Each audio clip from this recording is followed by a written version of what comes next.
بسم الله الرحمن الرحيم.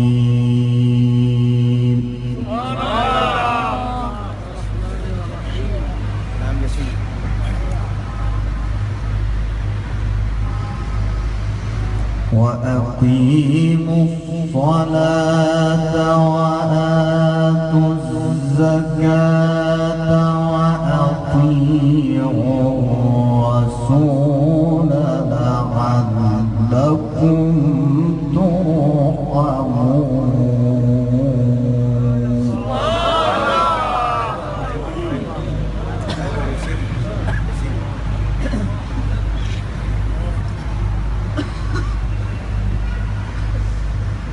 لا تحسبن